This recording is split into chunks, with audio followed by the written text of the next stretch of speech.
What's up, everybody? Welcome to the Pick Six Podcast, CBS Sports Daily NFL Podcast. I'm Brinson. I'm your host. If you are watching live on YouTube, which we will be live on YouTube every day at 1 p.m. Eastern for eternity, 2,000 years later.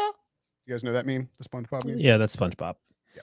Love SpongeBob. One eternity later, we will still be live at 1 o'clock every day, 1 p.m. Eastern. Schedule your lunch break. Come hang out with us. Come chat. If you're in the chat, smash the like button. Go ahead and hit subscribe and get alerts. You'll get a 30-minute notice before we go, and then an alert when we actually go live.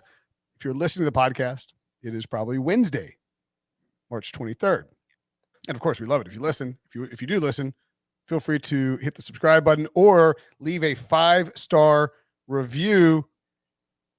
And you can ask us if it's on Apple. You can, if you leave a review, you can ask us a mailbag question for a future mailbag show. By the way, I want to share a little cheat code for keeping tabs on March Madness, and that's the CBS Sports mobile app. It's not only your gateway to watching every tournament game, but the best for lightning quick college basketball scoreboards, updating brackets, expert picks, and the latest news on all the action for the men's and women's tournaments. The app is free. Just search CBS Sports in your app store, and if you're like me, it'll soon be your go-to sports app for everything. Joining me to give some grades out for the NFC's offseason, Ryan Wilson and John Breech. What's up, boys? I'm going to let you in a little secret. If you hadn't sent the heads up notice, I would not be here. I totally forgot we had a podcast today. Did somebody say heads up?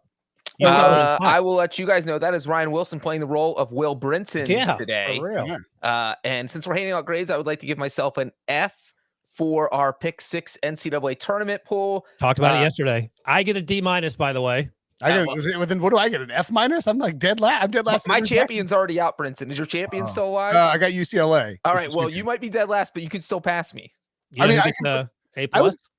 What's that? You know who gets an A+ on their bracket? Pick Six. Debo cheats. Yeah, I think he does cheat. I'm not sure what he's doing, but he's cheating. Who's Debo's champion, though? That's the question. Gonzaga. Oh, come on. The Carson Wentz of NCAA basketball teams. That's cheating. You picked the favorite. I went with Tennessee. I went out on a limb, and that limb fell off a cliff, and I am drowning in water. You picked Rick Barnes to win an NCAA title? Like, I picked Tennessee because I live in Tennessee. That's an even worse reason. It is a horrible reason. I will never do it again. Don't bet on Rick Barnes in March. I think he's lost in the first weekend of March Madness like 5 of the last 6 times he's been to the tournament or something like that.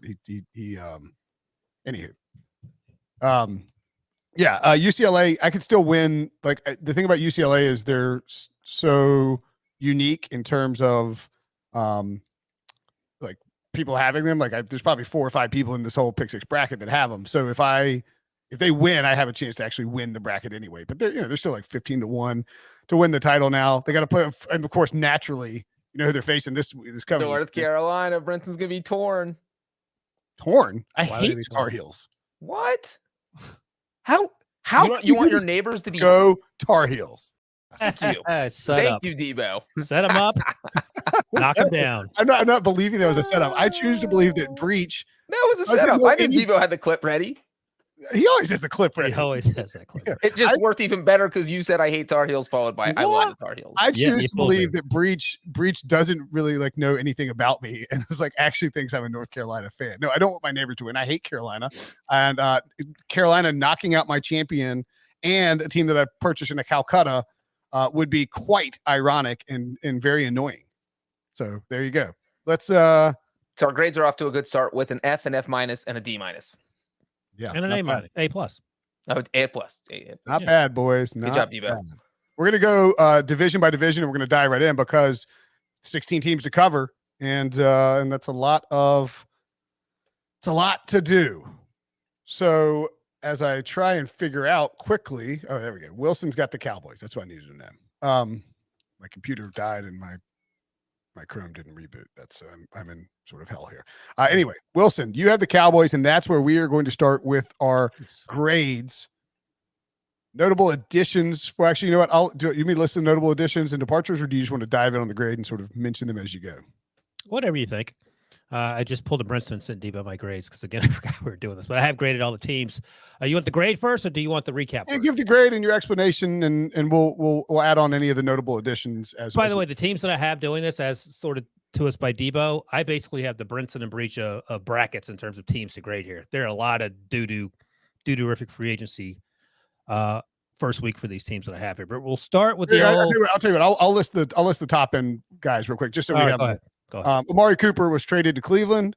They lost Greg Zuerlein. If you care about kickers, Breech is here, so we'll mention him. Randy Gregory spurned them for the Broncos. Lyle Collins was released. They signed Michael Gallup to a contract extension. Dalton Schultz was franchise tagged, and they extended DeMarcus Lawrence. So your grade? C-. And I think I'm being generous. Only because there are going to be a lot of bad grades coming, and I need to create some sort of separation. So I give the Cowboys a C- here. You rep Michael Gallup. He has the ACL, but I get it. I think it makes sense. DeMarcus Lawrence, as we've talked about, wasn't happy about the first offer he got. He explained that on the All Things Covered podcast. You mentioned what's his name going to the Randy Gregory going to the Broncos after Stephen Jones tried to sneak in the little provision there that apparently some players in Washington and Dallas have. One named Dak Prescott does not, so it's not necessarily boilerplate. They have a lot of needs. They signed James Washington, wide receiver. I liked him at Pittsburgh. He never got utilized there to the effect that I thought he should have. So I don't think he's going to come in and magically set the world on fire there. You mentioned Cooper got traded. They still have needs in the back end there. If you're watching on YouTube, you can see the Cowboys, what they've done so far. Yes, they re-upped Malik Hooker.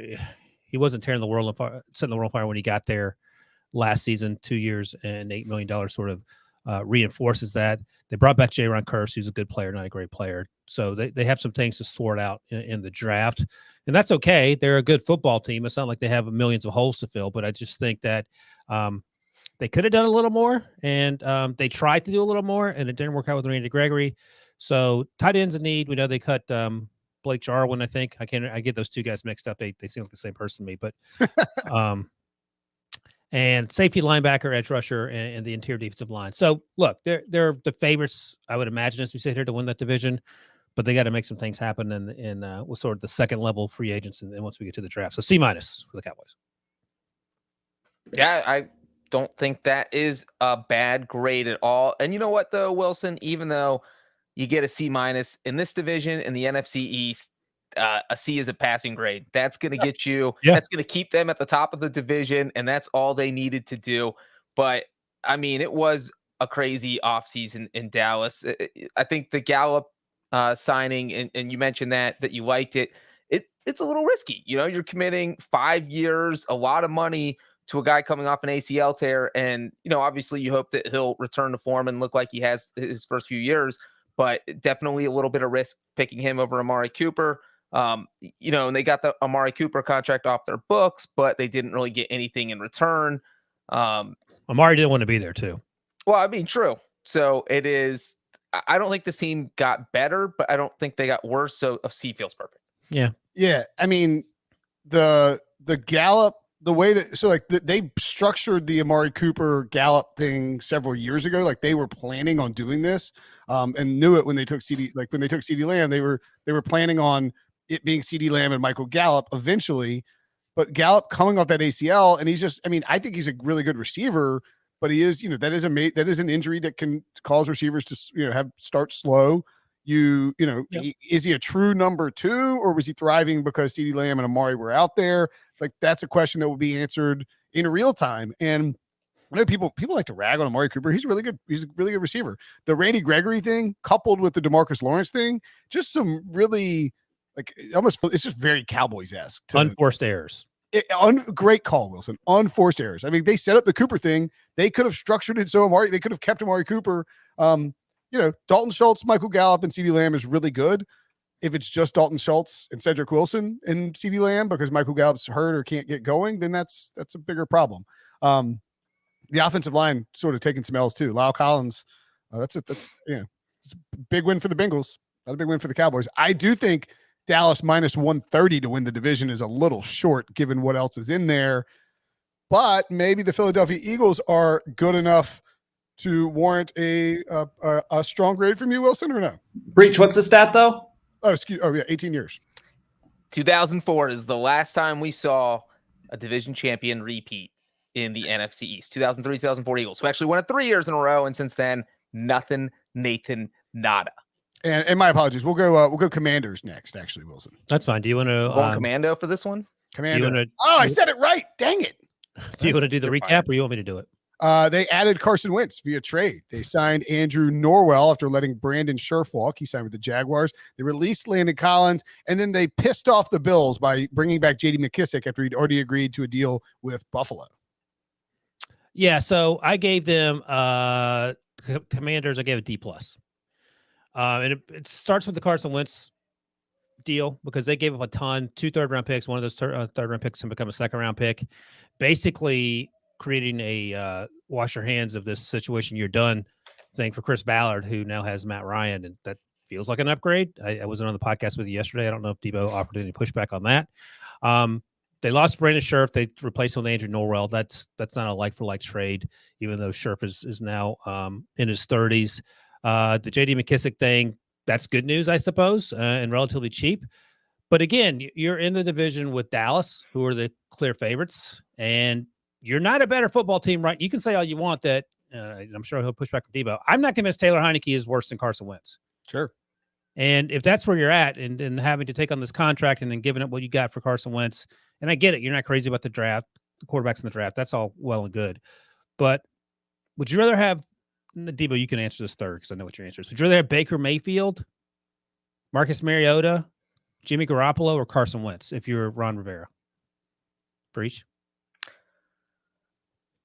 Jimmy Garoppolo, Carson Wentz. Who was the other one? Baker and Marcus Mariota. I would probably take Jimmy. I'll take Baker in that spot. I think I would too. Breech, Debo, you sticking with your guns? I'll go Jimmy. Oh, all right. There you go. Yeah, Debo. Didn't see So- that. Was that because you're an Eagles fan and you want the Commanders to get worse? So you're not really agreeing with me? No, but I have Wentz number 2 on that list. There you go. But the point is that there were other options out Actually, there. I'm sorry. I might actually go Jimmy too with this particular team and how they want to operate. But I think Baker, Jimmy and Baker 1A, 1B, Marcus Mariota 3, and then Carson Wentz 17. And I think that, I mean, yeah, we know what you're doing. Oh! There it is. But I think that the overarching point is that maybe you didn't have to give up so much of Carson Wentz. That's all I'm saying. We'll see if they can win with Carson. I don't know. I know Washington fans seem to be talking themselves into it, and that's good. I mean, I suppose there's some level of sort of brainwashing that you need to get through this upcoming season. That said, D+. I don't know how you guys feel about that. 6th best quarterback in the conference. We went over it yesterday. I think we had him at 10. Yes, I have 6. All right, so give me your Well, it's top 10 for Carson Wentz is still amazing. Jeez, this is where we've fallen. Wait, can you give me your rank your did we talk about it on the Matt Ryan podcast? It all blends together. Yeah, I don't think we we talked about it on the draft one. We talked about it on the Matt Ryan podcast. Okay. Yeah. I actually Stafford, Kyler, Brady, Rodgers, Dak, Hurts. So 7.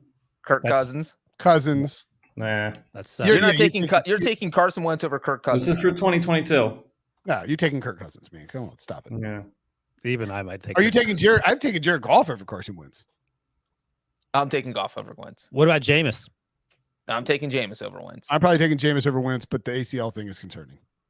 No, it'll be fine. He doesn't run around anyway. Of course, Carson dealt with ankle injuries and had COVID. Once again, you guys agreed that he was the 14th or 15th best quarterback before the final week of the season. Like, we can, if you're putting the most weight in the world, which it deserves more weight on week 18, great. But I have the audio. I have it clipped. I have it saved. That you had him between 14 and 16 with 1 week to go. There are dozens of us. Let's go to the Arrested Development line. Right? So, what do you guys feel about the grade of D+? I mean, honestly, I think you're being kind of soft with these teams early on. All right. What? You think a D+ is generous? I think you go D- or F for you putting all your eggs in Carson Wentz's basket. How did that work out for the Colts? Nearly got everybody fired. They missed the playoffs and lost to the Jaguars. Like, why is Carson Wentz going to work out for Washington? Because he's back in the NFC East, Brinson. But even It's more a than stomping ground. The last time he is even more than Carson. I mean, they got rid of Eric Flowers. Fine, he wasn't playing great inside, but they added Andrew Norwell to replace Brandon Scherf. And so the like-for-like deals they're doing hasn't made that team better is my overarching point. But I'm not going to push back on the Carson Wentz stuff. Yeah, I think the defense has gotten worse just because they had to make some cuts. And I don't think Carson Wentz is necessarily like a downgrade for them at quarterback, but this is a team that wasn't very good. And I just have a lot of questions about them. Like if they salvage Wentz, congratulations. Good job. You proved me wrong. I'll take the dunks. But for now, I'm probably picking them to finish last in the division, to be honest. Yikes. Okay. Next up, let's dive into both the Eagles and the Giants sort of at the same time, because they have, I believe, similar grades coming from Wilson. The Eagles signed Hassan Reddick to a big 3-year, $45 million contract. They also brought back Jason Kelsey, cut Fletcher Cox, and then brought him back. So they got their interior guys on both sides of the line, and they re-signed Greg Ward and Anthony Harris and Boston Scott. For the Giants, they added Tyrod Taylor as a backup and lost Evan Ingram. Also grabbed Mark Glowinski, free agent from Indianapolis, and Ricky Seals Jr. Giants, really. Ricky Seals Jones. Ricky Seals Jones. Sorry, who's Ricky Jr.? Yeah, Ricky Seals Jones. The third. Ricky Seals Jr. is Ricky Seals Sr.'s son, who may or may not be Ricky Seals Jones. Okay. Well Wilson. said. Yeah. Yeah, sure. Wilson, you have similar grades for both these teams. Yeah, I gave the Eagles a B, and you could even bump that up to B+ if you're feeling frisky. They got Fletcher Cox back, which I was hoping you go to Pittsburgh. They brought back Anthony Harris for a year. Hassan Reddick's going to be a huge deal because now they don't have to draft an edge rusher early if they choose not to. I don't hate the Zach Pascal signing. They need help at wide receiver, and he's sort of an under-the-radar guy. Greg Ward is going to play there forever, so he's back as well. And also Greg Ward Jr., by the way.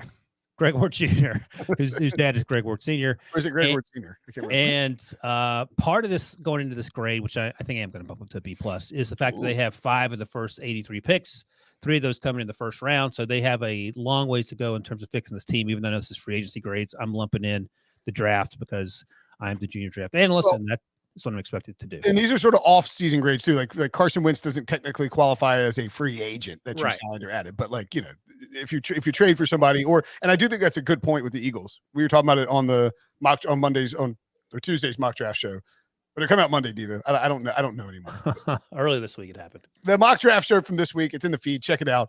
But the Eagles are just fascinating because they have those 3 picks, Breech, where, I mean, not like every guy that they pick is going to be an impact guy, but I mean, in this class, with just sort of the way that the early, you know, you're going to get guys who might be able to plop in the trenches and be impact guys out of the gate, and or you bring in a safety, however it pans out. The combination of the guys that they come away with is going to be interesting to me. Yeah, I think I actually like Ryan's grade here. This is like 3 in a row I've agreed with him. This is getting out of hand. I thought Son Reddick was kind of the star of their free agent class. They didn't make any dumb moves, which we see sometimes out of teams that aren't so smart. Just the Eagles are a well-run organization. That's why Howie Roseman got an extension, and they got Fletcher Cox back. They got there's Jason Kelsey back. They should be better, and they were a playoff team last year. So the Eagles B+. Is that what you said, Ryan? Yep, B+. Okay. I changed my mind mid-conversation. Do you care to weigh in on Wilson's grade? Yeah, I think it's fair. I would put them maybe like a B- right now, with just the opportunity to jump higher based on the picks that they make. They did what they had to do. Reddick's a nice addition. I think there's hope for like another semi-splash signing. I know, Tyrann Mathieu is someone that Eagles fans would definitely like. Mathieu. Wait, one more time? Tyrann Mathieu. Right. Would love him in Philly. So yeah, it's a solid grade so far. No complaints with anything, but just a lot more, I think, opportunity over the next month or so. And the other thing too is it feels like Jalen Hurts did enough last year, even if you're not totally sold on him still. Like he did. I mean, we ranked him like 7th best quarterback in the NFC anyway. If he did enough last year to justify standing pat with what the core of what you've got, the roster that you've got, you add Reddick, you supplement it through the draft, where you can feel like you can make a push. I think the Eagles are actually decent value at plus 325 at Caesars to win the division. Just in case the Cowboys, disaster strikes Dallas again, which wouldn't be that shock. I mean, like Dallas is probably a little short at 130 with the way that things are set up, but I wouldn't mind betting the Eagles as well. Giants at 8-1, kind of intriguing too, but not a ton of moves in free agency, Wilson. No, not yet. But I do like the fact they got Glowinski, they got Feliciano to help in the interior offensive line. We know they're going to roll with Danny Dimes. So that's important. Evan Ingram's gone. I don't think anyone cares about that because he never quite worked out. So that all said, I gave him a B-. And this is with the understanding that, again, Daniel Jones is your guy. I like Tyrod Taylor as a potential backup. He may not feel great about it, but I think he gives you some sense of security there. Although if things don't go well early for Daniel Jones, there will be calls for Tyrod Taylor. Perhaps that's not in the best interest of that team getting better, but it is what it is. Trying to think. So I'm looking at who else they got here. So no other really big name signings, but I think if you start with the interior guys, that's a step in the right direction. It's not clearly the A+ job that the Bengals have done, in my opinion. I'm not grading Cincinnati, but you can't argue with the 3 offensive linemen they've gotten. But B-, maybe even C+. I think it's something I can get behind for old New York Giants. Yeah, I look at this Breech, and I see a similar approach that Brandon Beane and Sean McDermott took with the Bills early on, and look, you see them bringing, like, they brought in guys from Carolina, guys that they knew from the old team. You see multiple Bills on this list. Additionally, it's like Mark Glowinski and John Feliciano and Corey Cunningham and Jameel Douglas, like sort of mid-tier offensive line signings, trying to kind of churn and get some veterans who might work out better in your system, to get depth on the offensive line so your quarterback's not toast whenever the injuries that inherently will happen. It looks a lot like the early moves by the Buffalo Bills before they even had Josh Allen. Yeah, and we know how well all of those moves worked out for Buffalo. They've kind of turned into a little mini AFC East dynasty in the making, the new Patriots, where it looks like they're going to dominate that division. And it does look like the Giants are using that same exact blueprint. I actually probably like the Giants free agency class a little bit more than Wilson does. I would probably give it a B. I love that they signed interior offensive linemen. I love that Brian Dable said, hey, we're going to bring John Feliciano to New York. We need some interior offensive line help. You mentioned Glowinski. And then you bring in little guys that could help, or just more targets for Daniel Jones, more guys, more people he can throw the ball to, more people so that Daniel Jones doesn't have to be the focal point of your offense, because it seems like Dable is trying to take some of the pressure off of Jones. And I think these signings do a good job, whether that's Ricky Seals-Jones, Matt Breida. I think Daniel Jones should be better under Brian Dable. So I like what the Giants did during the offseason. All right, we'll stick with you, Breech, and talk about some grades as we move to the NFC North. By the way, if you had to pick right now, NFC East, who would you pick to win the division? Cowboys. I would go the Eagles. Eagles? Yeah, I think I might go Eagles too. The 18 years, Breech will talk about is the 18 years. 18 years. You're like, the Cowboys win back to back. Hey, I got a question for Debo. Debo, I was talking to producer Brian Telly today because I'm going to be doing HQ in the morning, and he wants to talk about the Eagles 3 draft picks. How would you feel? I know the answer to this. He said he might want to talk about this. The Eagles trade maybe picks 15 and 16 to trade up for someone like Kyle Hamilton. Will that make you happy? In the moment, I would be thrilled to have Kyle Hamilton on the team, but I just feel like it wouldn't be worth it when you could realistically add 3 impact players between 15 and 19. So yeah, I wouldn't end up complaining because I know Hamilton will be a stud. And I mean, how high are you getting there? I mean, you're getting pretty high if you're giving up picks like 15, top 5.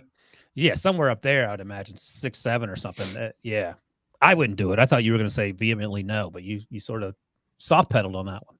No, I mean, if you could get a stud like that, and it's such a position of need and a position that they've been missing for a while. Malcolm Jenkins served as a really nice safety, but if you could get someone like Hamilton, out of anyone, I don't hate that. Like if they were to trade up for Charles Cross at 5 or Kayvon Thibodeau at 4, like that wouldn't get me excited, but someone like Hamilton would.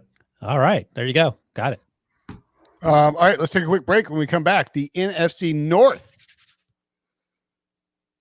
So we've got Breech on duty for the first 2 grades in the NFC North, the Packers and the Vikings. I guess we'll do them together. Or am I doing that wrong? Well, we'll do the Packers first, because I think the Packers are pretty important. Sure, you do what you want. Yeah, we'll just do the Packers. And Wilson's the Vikings grade. So I couldn't even lump them together because I'm not handling both grades. You know what? I'll go short and simple with the Packers because they didn't have a very busy offseason. I'm going to give them. Wait, what? No, as far as there weren't a lot of signings, there were huge moves. Devontae Adams and brought Aaron Rodgers back. Okay, timeout. They made 2 huge moves, but as far as we just talked about a Giants team that made 12 moves. Okay, so as far as busy, there were not 12 or 15 moves. Breech. No one on planet Earth thinks the Giants had a busier offseason than the Packers. What the hell? Packers had a headline-making offseason. How about that? I can't keep up with what the Giants are doing. They traded the best wide receiver in football to the freaking Raiders. They brought back. They had a headline-making offseason, but they weren't making moves every day like some of these other teams. Okay, anyway, I'm giving the Packers a D+. You lost your best offensive player. Share a love with that, by the way. Devontae Adams. Had a slow offseason. What the hell? You're giving up your best offensive player, best skill player, not named Aaron Rodgers. You have Rodgers coming back, but at what cost? You just threw the entire salary cap in his face by giving him $50 million a year, $150 million guaranteed. And this team didn't get better. I mean, even at punter, they downgraded. Pat O'Donnell is serviceable, but he's not better than Bjorquez, even though Bjorquez can't hold. So that's probably why they got rid of him. So they got a better holder, but a worse punter. I'm not sure that's a great trade-off. And, they re-signed Rasul Douglas, who definitely earned it. And, Devondre Campbell signing's big, but they also got rid of Zadarius Smith. They cut him. I just was not impressed with what the Packers did this offseason. Yeah. Would you give it the D or D-? What'd you say? D+. D+. No, I think anything in the D range makes sense. And I think the big issue is that, yay, you got Aaron Rodgers back, but oh my gosh, we have nothing else left because of the salary cap implications. And that the fact that Devontae Adams did not want to be there, he would have rather gone to Las Vegas and played with Brinson's favorite player ever, Derek Carr, I think is telling, even though they were college teammates. I get all that. But it's one thing to go from playing with one of the best players in NFL history to a guy that you like a lot who's pretty good. I was on Dave Damashek's podcast, and I had over 24 minutes, which is very conservative. You hit it. I had under. Mm-hmm. I had under 10 minutes where he humble bragged it. It's not a humble brag. Shek's friend of the podcast, Dave Damashek, real life friend Shek. We talked Steelers. We talked Sam Howell. We talked Kenny Pickett. But I also pointed out, I was like, look, man, tell your boy David Carr that I'm expecting Derek Carr to have a huge year, and I don't want people coming after me when he has a big year. Anyway, I think D is good. D is don't dump Devontae. How about that? Like a little alliteration there. I mean, the thing is, if you have to trade Devontae Adams, you had a bad offseason, especially when you signed Aaron Rodgers to a massive contract that is going to hamstring you down the road. And if he retires after this season, you're taking an absolute nuke bomb on your cap. It's like $63 million if he decides to screw you over. And then two, it's just like, if you can't, why the idea that you're trading Devontae and then signing Rodgers, this huge deal, it doesn't really line up very well. I know you have to keep Rodgers, but if Devontae's not happy, man, that's a bit of a problem. So I think D is a good one. Breech, why don't you give us a follow up with the Lions instead of the Vikings? Ooh, the Lions. I have the Lions. Am I just going to give my grade out right away? Let's do it. Yeah. I gave the Lions let's see. Let me find my Lions. Gave the Lions a C+. This was a busy team. The Lions had a busy offseason. They didn't make any headline-making moves like the Packers, but they were out there. Dan Campbell's out just cycling through his roster, bringing in kneecap-biting guys, doing whatever he can to bring in guys who have the Dan Campbell mentality. We were talking about what the Lions could do to get better. I think one of their biggest needs was at wide receiver, adding DJ Chark, definitely big. And they just went out and look, the Lions have a ton of holes on their roster. Their holes have holes. We were talking about a team that needs help everywhere, and they went out and signed guys knowing that. And so I thought they didn't completely fill all their holes, but they did enough that I think this team got better, and I gave them a C+. Yeah, I like the DJ Chark signing because it was a bargain signing. It wasn't like the Jaguars spending like crazy people to sign every wide receiver who came into the free agent market. So I agree mostly with what Breech said. I do want to float this idea by you because I had not thought of this, and I don't even know if I agree with it, but it's worth talking about. PFT's Mike Florio said that the best landing spot for Baker Mayfield now that the dust is starting to settle is Detroit. because that's where John Dorsey is, the man who drafted him in Cleveland. And Florio said he would take Mayfield over Jared Goff without question. I think I'd rather have Jared Goff, given the way he played last year under those circumstances. And given the fact that we now know that Jared Goff can play under some adversity. We don't know that about Baker Mayfield, but wanted to run that by you guys, what you thought about Baker reuniting with John Dorsey in Detroit, and if that made sense to replace Jared Goff with Baker for a year or two. So I was on the Dave Damashek podcast, and I'm joking, but we did talk about this too. Man, I'm watching Malik Willis's pro day off to the side here, and my God, he has an absolute, and we know this, we've seen it before, but he is throwing these, the passes he's throwing are a bunch of deep balls. I'm starting to think that the Lions are going to take him second overall and then have Goff as a shield for Willis while they let him develop. Because he's throwing a bunch of deep passes in shorts. I'm just saying his arm talent, it's undeniable how after this, I want you to go back and watch Zach Wilson's pro day from a year ago. That's fair. It's fair. And look, I'm just saying, I don't think it's outrageous to suggest that. Like, I like the idea of Goff in Detroit because he's uncuttable this year. So he's going to play in 2022. He has a fine salary cap number that's like $30 million. He can save $20 million in cap space in 2023. You could restructure it if you needed to.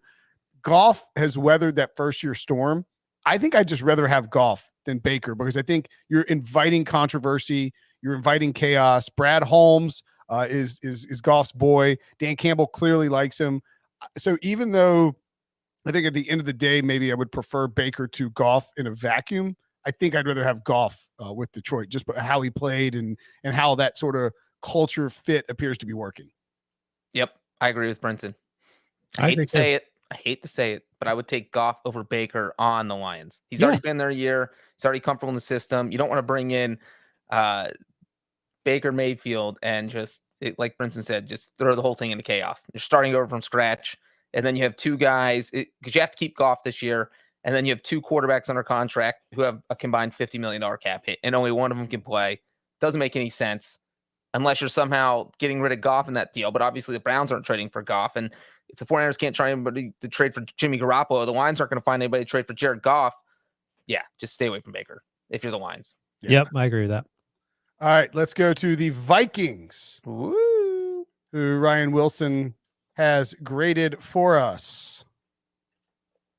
The Vikings this offseason added Jordan Hicks, added Harrison Phillips, lost Xavier Woods, lost Tyler Conklin, and signed Kirk Cousins to a fully guaranteed 1-year, $35 million extension. He will make $40 million this season and $30 million in 2023.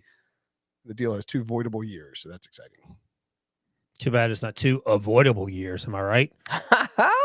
Thank you. Bada bing, bada boom. Oh! We need a laugh track. D-. D as in David. Minus as in minus. It starts with Kirk Cousins. What? Okay, I get it. I know people are higher on Kirk Cousins than me. I have this mental block I got about the Kirk Cousins and Jimmy Garoppolo's of the world. But there's nothing that you can look at in terms of their comings and goings in the last week that makes you feel good about them gaining ground on a Packers team that appears to be, if not in disarray, then at least a bit disheveled, if you will. So, I mean, what am I looking at here that makes me excited? Jordan Berry, former Steeler punter, gets a re-upped on a 1-year deal. Fantastic. Kirk Cousins, okay, great. You keep talking about Adam Thielen's redone his deal to free up some cap space. Danielle Hunter might be on the move. That's an issue because they have some struggles on the defensive side of the football. So, yeah, I'm going with a cool D- Breech. You know what? I'm not going to completely hate on them because they didn't have any salary cap space. They had literally nothing to work with. It's not like they could do a lot in free agency. They were basically stuck giving Kirk Cousins that extra year because it saved them cap space this year that they had to have. Because even with that savings, they're currently still just $1 million under the salary cap. They don't even have enough money right now to sign their draft picks when that happens. So they have to make even more room. So I'd say considering their salary cap circumstances, I don't think they did horribly. I would probably up them to maybe a C-. Okay. But I do agree with you that they definitely didn't get better. And that's the basis of my grade in free agency.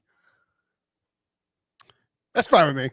I think the Vikings, the thing with the Vikings is that we don't like the new front office and the new coaching staff, I think will maybe determine, like, like, are they going to max out? They could max out Kirk Cousins. Kirk Cousins could look like a, like a top end Pro Bowler, top 5 quarterback in the NFC. Like that's not out of control. We've never really seen Kirk Cousins with it. I mean, what Jay Gruden, who I think is a better coach than people give him credit for, than Mike Zimmer. Like I'm curious what Kirk Cousins looks like in this system, one that he should be familiar with. So I guess I'm a little bit higher on the Vikings, but I think the grade for the offseason checks out. How about the Chicago Bears, Breech? Ooh, I'm the Chicago Bears. No, I am. No, sorry. I got excited. You had a 50-50 chance. You got the wrong Brown person. What are you going to do? Story of your life. Yeah. There it is. There it is. Nothing's better than comments. You're an awkward joke that Brinson can't respond to. I know, this is unbelievable. Just put me in a corner. Wilson, what's your grade for the Chicago Bears? So they moved on from Tariq Cohen. They released Eddie Goldman. The long snapper got cut. I'm sure that affects Breech. Let's see. They did sign Equanimous St. Brown and Byron Pringle, 2 signings I actually like. They traded what's his face to the Chargers. God, what's his name? Edge rusher. Khalil Mack. Thank you, Khalil Mack, and they got a 2nd-round pick out of that. So that's good. That's something that I'm taking into consideration there. That said, this team, again, much like the Vikings, haven't done enough to sort of shave the distance between them and the Packers. They don't have that 1st-round pick because they traded up last year for Justin Fields, who I do like. I give him a D, as in David. I think, look, I've been talking about it for weeks now. That looks to me like the Bears are rebuilding. They are who we thought they were. Yeah, there you go. Exactly. Thank you. They are R.I.P. Denny Green. Yeah, I mean, it just, you're a new regime came in, and we can definitely have questions about whether the new regime is going to be any good. That's TBD for sure. But they ripped everything down, and they got rid of a bunch of older contracts, and it looks like they're going to, try and make it work. I thought the Justin Jones signing was nice. Of course, an NC State guy, so of course I did. Some decent depth at wide receiver with Byron Pringle and Equanimous St. Brown, but there's just nothing. This is a very, very rebuildy type. Like this looks very similar to the Lions offseason, right? Like you're not going to be making splash signings. You're not going to be spending a ton of money. You're getting rid of your cap heavy superstars. You're letting Allen Robinson walk. I mean, you're sort of trying to maybe take, like, this doesn't feel like a year where the Bears are trying to like actively chase a playoff berth. If they get there because Justin Fields takes a step forward, great. But it does feel like they're sort of trying to build a base. Like this is, this is the first stage of a rebuild, an actual rebuild, versus how Ryan Pace handled it, where he's just trying to, make splashy moves and convince people that, the Bears can be great right away. And I think that's probably the smart play, honestly. Yeah, I mean, it does feel like the Bears are kind of waving the white flag on the 2022 season and saying, all right, we're going to stack, we're building this roster for the future. And, but, we always talk about how you can be a bad team and still make the playoffs in the 7th spot in the NFC. It's possible. So you don't want to completely write off the season, but it doesn't seem like the Bears have done enough to get better. Yeah. Okay. Let's take a break. And when we come back, the NFC South grades. Okay, so it's time to give out some NFC South grades. Since that probably starts with Breech, who's going to give us $8, a Tampa Bay Buccaneers grade for their offseason so far. You know what? For me, I'm giving the Buccaneers an A+. First, you get Tom Brady coming out of retirement, so you're not stuck with Blaine Gabbert or Kyle Trask or anybody else the Buccaneers thought about adding at quarterback. You get Tom Brady. Then Tom Brady gets on his cell phone and starts calling all his friends and saying, hey, you guys need to re-sign. And almost everyone listens. We got Chris Godwin back, Ryan Jensen back, Carlton Davis back, Leonard Fournette back. And then what else do they do? They call up Brady's old buddy, Bill Belichick, in New England and steal. Did you just call him Bill Belichick? Again. Bill Belichick in New England, and they steal Shaq Mason. And so they gave up basically nothing in that trade. So you have a starting level guard to replace Kappas, who went to Cincinnati. And then Russell Gage, who was basically the number 1 receiver for the Falcons last year. He's the 3rd receiver in Tampa Bay. the Buccaneers just got richer. Throw Logan Ryan in there on that list after the Giants got rid of him. He signs in Tampa Bay to reunite with Tom Brady. Buccaneers get an A+ in my book. Yeah, I got no problem with that. I mean, this is like, you could have not done the extension with Godwin, not traded for Mason, just brought back Jensen, Davis, not signed Gage, and the fact that you convinced Tom Brady, like somehow got Tom Brady to return when you look like you were pretty screwed, or needed like chase Deshaun, you needed to chase in a trade. They got Tom Brady to come back to run it back one more year in Tampa. When every quarterback is fleeing the NFC for the AFC, feels like a 4-team race in the NFC right now with the Cowboys, if you want to give them that. Maybe a 3-team race with the Rams, Packers, and Bucks. I got no problem with an A+ here. Yep, no, I agree. Right. Starts with old Tommy Brady, and then Bell Belichick or Bell Belichick or whatever he's going to call him going forward. All right, let's move on to the Saints, who you also have Breech. Yeah, you know what? I'm just going to give the Saints a C. We were just talking about the Vikings and how they didn't have any salary cap space, and I feel the same way about New Orleans. I mean, they went in to free agency like $45 million over the salary cap. You don't have any money to sign anyone. All you can do is restructure these deals. Your first order of business is to get under the salary cap. It's hard to get better when you're hamstrung like that in that situation. And so even despite that, they still were able to get Jameis Winston, which I don't hate. Obviously, 5-2 as a starter last season, beat Aaron Rodgers and the Packers, beat Tom Brady and the Buccaneers. And I don't think obviously they went out and tried to get Deshaun Watson. That didn't work. But when you look at the quarterbacks who are available to him, I don't know that they could have done much better. I don't know that Jimmy Garoppolo or Baker Mayfield will be a huge upgrade over Winston. So I like that deal for him, especially because it didn't cost him much. And then bringing in Marcus May to replace Marcus Williams. You don't even have to change the first name on the nameplate in his locker room. Just you needed someone else at safety. You got it. Somebody give the Saints an even C. Wilson is out here subtweeting me. So I guess not subtweeting me, quote tweeting me with Zach Wilson stuff as I talk about Malik Willis. So there you go. I added a few more, but I can talk on this as well. Yeah, go for it. What was the grade you gave the Saints, Breech? A C. No, I like that. I think Jameis Winston made the most sense once they were out of the Deshaun Watson sweepstakes, and I don't think it made sense to go in any other direction. From that, I know Sean Payton is not going to be there, but I would imagine a lot of things are going to be similar. They still have some things to sort out wide receiver wise. Who knows what Mike? We haven't heard from Mike Thomas, right? We have no idea where he's going to be or what. Like usually, you guys are peeping up, or their agents are peeping up, and there's nothing there. I like Marcus May a lot, so I think that's a good signing. The other Marcus left for Baltimore, I believe. So not necessarily like for like, but pretty close. So yeah, I think C is about right in a division where you sort of wish Tommy Brady hadn't come back. Yeah, I think the biggest question for me is, and I know that this is not necessarily the Saints' fault because he walked away, but you lost Sean Payton. I mean, Sean Payton was a top 5-ish top 5 coach in the NFL. I mean, it's definitely top 10 without question.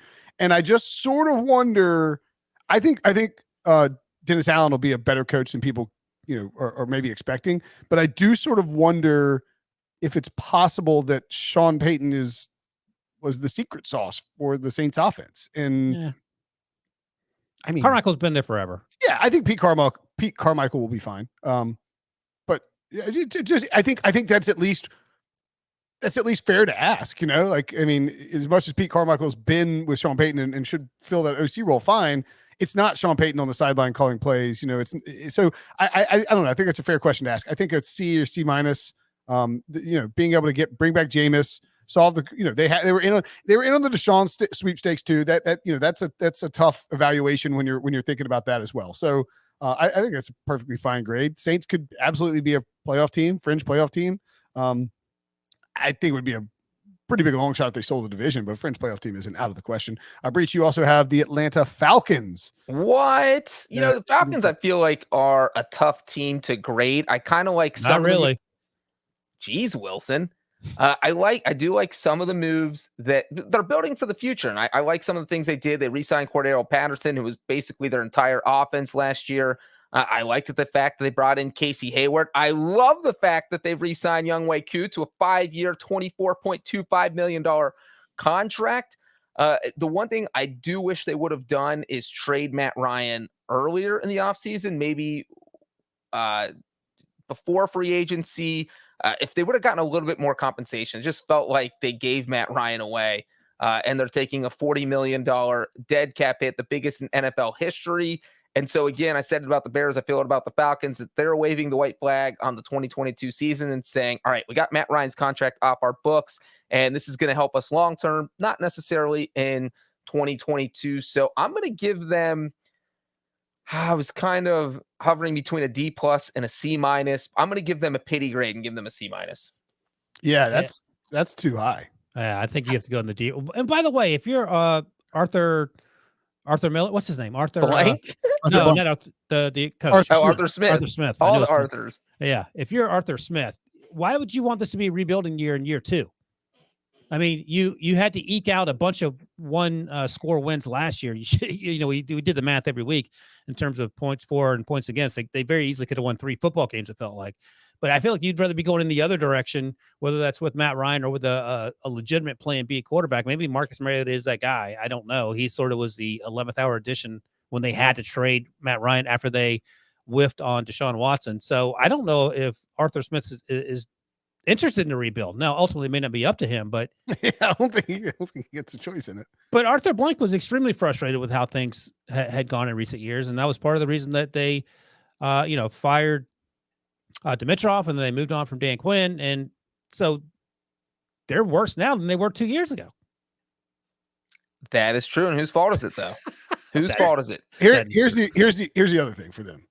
The Falcons went all in on trying to get Deshaun Watson, thinking that they were, obviously thinking that they were going to get him. And when they didn't get him, the presumed fallback plan was, let's just run it back with Matt Ryan. Well, clearly Matt Ryan, they had a deal, some kind of arrangement in place where Matt Ryan, was like, I will do this contract stuff. I'll hold off on this contract stuff. I'll push the bonus date back. I'll agree to do that, but you guys have to agree to trade me. And I think that he after it all got done, I think he was like, you know what? I just want to get traded anyway. Like, I don't think I want to stay in Atlanta after I feel like I was the second choice for, behind Watson. And then if you fell through, and that's y'all's problem. Like, in my mind, that's how it played out. And if that's the case, then the Falcons screwed the pooch. And maybe Marcus Mariota comes back and is great, but the last time he was with Arthur Smith, he benched him for Ryan Tannehill. So, let's see what they do in the draft. Malik Willis, again, I know that, Kevin Colbert, Steelers GM, smiling, grinning ear to ear, as you'll see in your mentions, Ryan. After seeing Malik Willis throw a bomb, I think he's in play for the Falcons for sure. We'll see how it goes, but that would change. Drafting a quarterback would certainly change how we look at their offseason, I think. But I don't know that this roster is ready for a quarterback quite yet. I think this roster is in trouble. Imagine saying that. I don't know if this football roster is ready for a quarterback, but that's where we're at with the Atlanta Falcons. Exactly. I think Falcons get an F for how. Look, I like an F. What if Marcus Mariota wins NFL MVP in 2020? What if Andy Dalton wins a Super Bowl? Come on. He doesn't have a team to win with right now, Ryan. That's ridiculous. Neither does Marcus Mariota. And look, maybe I'm wrong, and it was more of a Matt Ryan's. Just they were like, yeah, of course, Matt. We will, look, if you still want to go to Indy, we will facilitate that, and we'll deal with it afterwards. But they just the way that it played out with his contract, they have a massive cap charge, the largest cap charge in NFL history this offseason. I love Patterson, bringing back Patterson, who tweeted like, time to warm up the arm as a joke. I think Lorenzo Carter's a good signing. Casey Hayward's a good signing.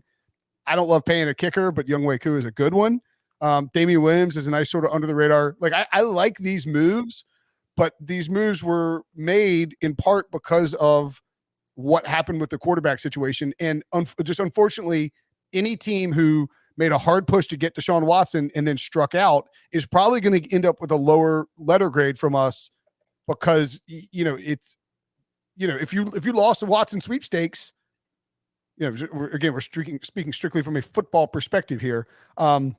You held out a really long time at the quarterback spot and may have gotten burnt by it. So that's just sort of the nature of it, right? Yeah, and as Debo notes in Slack, the Vikings just signed Za'Darius Smith. So I'm taking their grade from D- to D. Good job. That's a pretty good sign. Maybe even D+. How did they get? I thought they had $2 million. And how did they get him? Breach was complaining that they wasn't the fault because they didn't have any cap space, but they matched it down. And they still got someone big under contract. Yeah, you shoot first, ask questions later. I mean, cap space is That's how this works. Cap space is an absolute myth. All right, I've got the Falcons grade. I mean, the Panthers grade. Excuse me. I guess because I'm a Panthers fan or whatever. Because you live in the Carolinas. Yeah, I live in the Carolinas. You're ear to the ground on this one. And I am going to give the Panthers a generous D-. Ooh. Again, this team, and look, this goes back to last offseason when they acquired Sam Darnold and almost immediately guaranteed his 2022 salary of $18+ million by picking up his 5th-year option. Had they not done that, Sam Darnold would be a still unsigned free agent right now. Like Sam Darnold would probably not have a home, right? I mean, look, if the Steelers had signed Sam Darnold, what would your reaction have been? Oh, I'd have been angry. Although 12 months ago, I was like, maybe we should kick the tires on. Yeah. Like, I mean, I'll take the L on that for sure. I don't mind some of the Panthers under the radar signings, like Bradley Bozeman should be a nice addition at center. You lose Matt Paradis and Matt Ioannidis, 1 year, $5.9 million is a strong underrated move for that defensive line. I think the Dante Jackson extension is probably fine for the money. I like Johnny Hecker, so that's cool. Dante Foreman, nice backup. I like Johnny Hecker, so that's where we're at with the Panthers. I mean, Austin Corbett, like they helped their offensive line. I'll give them that. Bradley Bozeman and Austin Corbett should help the offensive line. They did get some, between Ioannidis and Marcus Haynes, you beef up the defensive line, get a little more depth there. They haven't figured out, the quarterback position is a problem, and they were all in on the Deshaun Watson sweepstakes as well. And they've now been rebuffed by Matthew Stafford, Deshaun Watson, and Carson freaking Wentz. Like that's where you're at. And the only real option you have at quarterback is Sam Darnold for $18 million this year. Like you could have signed Sam Darnold as a free agent for $7 million. Like, I mean, what? Like not even Mitch Trubisky money. $10 million, less than Mitch Trubisky money. So or you could have brought Mitch Trubisky to Carolina and seen that. Tying yourself to Sam Darnold for this extra year has to matter for this offseason, even though it happened last offseason, right? Yeah. I think that's the Panthers' biggest issue is that they don't have they didn't solve their problem at quarterback. I actually like a lot of things that Carolina did. They signed a punter, Johnny Hecker. That alone should get them an A+. They re-signed their kicker, Zane Gonzalez. But more importantly, look, they beefed up the interior of their line. They got Austin Corbett from the Rams. You mentioned Bradley Bozeman, Brinson. So they really beefed up their offensive line. But the problem is Dante Foreman from the Titans, I feel like they got a steal on. He was huge when when Derrick Henry was out. He did fantastic and kind of helped carry that Tennessee team. He actually, I will agree with Breech on that. Breech usually is hyperbolic about a lot of things. This he's right about. Yeah, so I feel like that was a steal for them. They had a lot of good under-the-radar signings, but did not fix their quarterback situation. So, like, Prince, I'd probably be a little more generous. I'm going to say a C-, but I agree with everything you said about the quarterback. Well, and I would just push back on this too. Like, and the Panthers do have $24 million in salary cap space now. They had a lot less before they cut a bunch of players. They made a ton of salary moves clearly in order to try to get Deshaun Watson, to get under the cap enough where they could, bring Watson in and sign him to a new deal. Darnold is their highest cap figure this year. So they would have a ton of salary cap space if not for Sam Darnold. Like they have $47 million next year already planned out. So I look again. I don't mind this list of signings, but I think it was largely a slow off season for the Panthers. I think they dabbled in the mid-level market, not because they wanted to, but because they were trying to get Watson and win all in on Watson and completely whiffed on it. And you just have Sam Darnold as your quarterback. Like, by the way, you've talked about the Malik Willis Pro Day. Our buddy Joe Person at The Athletic, who covers the Panthers forever, says only 4 teams had their GMs, senior execs there. Carolina was one of them, along with Atlanta. Pittsburgh and Washington, and only Matt Rule and Mike Tomlin were the only head coaches at the Malik Willis Pro Day. So, Ooh, Malik Willis and the Steelers. Look, Carolina, again, the Panthers being rejected by 3 different veteran quarterbacks via trade. If you're a team that has that happen to you, you know what you figure out, that the only way to get a quarterback in is to draft one. And that's what I'm okay with overdrafting quarterbacks, because you're on strike 4 now, and you got to do something and hope you hit a Josh Allen home run and not a Mitch Trubisky, pass ball. Yeah. So not a Daniel Jones strikeout. Well, it's number 6 overall. So I think Kenny Pickett and Malik Willis are live at number 6. They are alive indeed. All right. Lost my place here. Let me tell you about a new show coming to Paramount Plus. Some of you definitely played the game when you were younger. Earth's most advanced warrior, Master Chief, must defend humanity from the alien species, the Covenant, while unlocking dark secrets from his past in the new Paramount Plus original series, Halo. Stream it March 24th exclusively on Paramount Plus. Head to ParamountPlus.com/Halo to try it for free. I love that video games are becoming movies. I could shoot it in my veins. All right. I am in charge of the Seahawks, giving them a grade. The biggest move, of course, trading Russell Wilson to the Denver Broncos, acquiring Shelby Harris, Noah Fant, Drew Lock, and a bunch of draft picks in that swap. They also released Bobby Wagner and saw DJ Reed go in free agency to the Jets, signed Quandre Diggs back on a 3-year, $40 million deal, and brought Will Dissly back on a 3-year, $24 million contract. I give the Seahawks they also added Quentin Jefferson, Al Woods, Kyle Fuller, Sidney Jones. They brought back Artie Burns. I give them a D+. And again, I don't dislike Rashad Penny they signed as well. I like that a lot. So You do? I like the Penny signing for 1 year, $575. That's not bad. Okay. I would just say that like the D+ is basically a result of having to trade Russell Wilson. Yeah, I think that's right. I like the Nwosu signing. And after that, it's like, all right. Like Will Dissly, 3 years, $24 million. That feels like a reach. But Rashad Penny 1 year deal, that's fine. Noah Fant, I think as part of that trade, you certainly have a chance to get something out of him. Drew Lock, I don't know if this is the year he puts it all together. Sort of feels like it's not. But yeah, I think it starts with Russ Wilson, and you go from there. And oh, by the way, you're in the toughest division in the NFC at least. And you traded Russ to the toughest division in the other conference. So yeah, I'm fine with that grade. Breech probably is going to grade a little softer, I bet. What does that mean? You know what? Kids would be cheering for me to grade their papers with the way I grade. You know what? No, I'm going to agree with Brinson. I'll give them the D+. I do like that. I hate they traded Russell Wilson. I feel like they got fairly compensated. You get 2 first-round picks. You get Shelby Harris, Noah Fant. I'm not going to mention Drew Lock because I do not think he's the QB of the future in Denver. They're in Seattle, but they're hyping him up, man. I mean, they're talking. Pete Carroll's saying a lot. I mean, I know that happens with everybody, but but they also he's the only quarterback on your roster. And what did they say at the combine? We're not trading Russell Wilson. That's right. We're not actively like there was some sort of phrasing where semantics where you can get away with it, right? And but they have the ninth. They have the ninth. It's just not Russell Wilson. But yeah, it's not just Russell Wilson, Bobby Wagner. Their best defensive players out too. So yeah, I totally go with the D+. And in terms of Drew Lock with the 9th pick, they could very easily take Malik Willis if he happens to be there. Ooh, that's intriguing. Absolutely. Look, essentially, if I'm doing these grades and you lost a franchise quarterback or lost a shot at getting a franchise quarterback, you're probably not getting a great grade from me. From Uncle Will. From Uncle Will. Yikes. Next up is the Los Angeles Rams, and I will give them a B-. Ooh.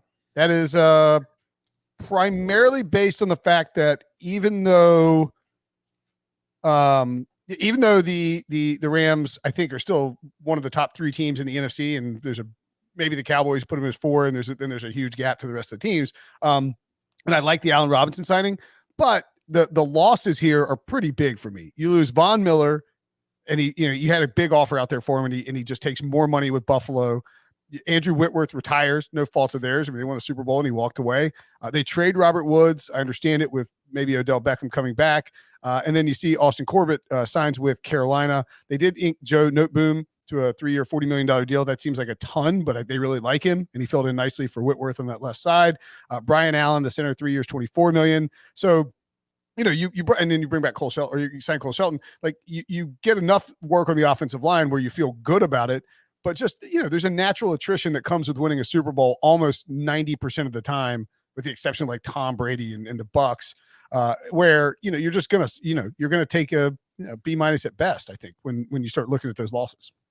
Yeah, I'm B- C+ on this. I think the Von Miller thing, I don't know. It hurts, obviously, but they don't have any draft picks. So what you see is what you get in terms of how this team is going to look. So I think that's perhaps why I'm leaning a little bit more C+. There's still things can still shake out. You can crush your day 3 picks, which they've been doing in recent history. So that's good news. But that's a big gamble. But they're also the defending Super Bowl champs. So, if you get a C+, who cares? You just want a Super Bowl. If you end up only winning 12 football games and don't make it back in the Super Bowl, you can perhaps live with that, given how the last 12 months just played out for you. And if this team doesn't have Matthew Stafford at quarterback, I'd probably give him a C. Yeah, well, I mean, but you can continue. You can add what Stafford did to their offseason grade, because they signed him to an extension, and now he's probably going to finish his career in LA. So I think that has to count. That's fair. And they said, Matthew Stafford, we're going to hook you up with all the help we can get. Brian Allen, that's a huge resigning. The huge signings on the offensive line, because you had Whitworth retiring, and the Allen Robinson deal just kind of came out of nowhere. Would you rather have Allen Robinson or Robert Woods, though? I don't know. I'd probably take Allen Robinson I think I'd take Robert Woods. Since Robert Woods is coming off an ACL tear. I think Allen Robinson has more upside, but Robert Woods has a higher floor, probably. Why does Allen Robinson have more upside? He's been playing for 6 years or whatever. I mean, have you looked at his quarterbacks that he's played with? And what if Andy Dalton under the bus? What if Matthew Stafford unlocks 2017 Allen Robinson that had a huge year? Maybe. He was like one of the best young wide receivers in football at one point in time. With Blake Bortles, so you can't blame the quarterback's breach. 2015, 80 catches. Oh, he tore his ACL in 2017. My bad. 80 catches, 1,400 yards, league-leading 14 touchdowns in Blake Bortles' second year. And he hadn't done anything. He had 2,000-yard, 1,100-plus yard seasons in Chicago. And by the way, Breech, I think there's a lot of upside here for Andy Dalton was his quarterback last year. Your personal Lord and Savior, Andy Dalton. I already mentioned Andy Dalton. All right, the 49ers. Wilson dunked on himself. 49ers lost Travarius Ward, who was signed to a big deal, 3 years, $40.5 million in Kansas City. Oh, excuse me, they signed him in San Francisco. Right, you got it. Yeah, they signed him in San Francisco. I'm losing my mind. They lost Laken Tomlinson and Raheem Mostert, both of who went to former assistants of Kyle Shanahan, Tomlinson to the Jets and Mostert to the Dolphins. They also brought in George Odom, the safety, on a 3-year, $11 million deal. Warren Burks, the linebacker, Hassan Ridgeway on the defensive line, and Ray McLeod to a pretty stunning 2-year, $10.4 million deal that people treated as just more Kyle Shanahan offseason nonsense. I gave him a C-. They also haven't dealt Jimmy Garoppolo, which it looks like it's going to be hard to deal him. John Lynch is trying to tell people he's got an offer on the table for 2 second-round picks for Jimmy G. It's like, bro, if you've got that on the table, you would have taken it already. Like, that's not a real offer. There's no way there's a mystery team out there offering 2 second-round picks for Jimmy Garoppolo. So I think if it comes down to it and you have to either cut Jimmy to save the cap space or you get like a 4th for him, then the C- feels very justified. Yeah, I'm with you. And the as Breech likes to talk about, the musical chairs at quarterback are drying up. So there's going to be more names than chairs, and Jimmy Garoppolo might be the one standing up. Maybe he and Baker can start their own club because they might be the last 2 guys left. Baker's Club? What a great joke. Yeah, I agree. I think not being able to trade Jimmy Garoppolo yet, and when they finally do, they're not going to get much in compensation because no one's desperate unless they wait until training camp, someone gets injured. I think that is the big thing hanging over their head, and since they haven't done that, yeah, I like your grade, Brinson. I think it's possible that that they end up like keeping Jimmy G and he is their week 1 starter, which would be even worse if Trey Lance can't beat him out in. John Lynch mentioned that at the combine. Yeah, he said, "Hey, look, we have enough cap room to do this. If that's what we have to do, that's what we have to do." Yeah, I don't think that's out of control. I think Kyle Shanahan wants a safety net for Trey Lance, and they at this point maybe Jimmy G is that safety net. Okay, finally, actually doing pretty good on time here. Mm-hmm. The Arizona Cardinals. They added Jeff Gladney, former first-round pick by the Minnesota Vikings, who signed a 2-year deal. They brought back Colt McCoy. They re-signed James Conner, 3-year, $21 million deal. A lot of money. Feels steep for a guy who has definitely flashed, but is certainly an older running back. They also signed Zach Ertz to a 3-year, $32 million deal. I can't imagine what Debo's reaction would be if the Eagles gave Zach Ertz that money. Max Williams, they brought back. They lost Jordan Hicks, Chase Edmonds, Christian Kirk, and Chandler Jones.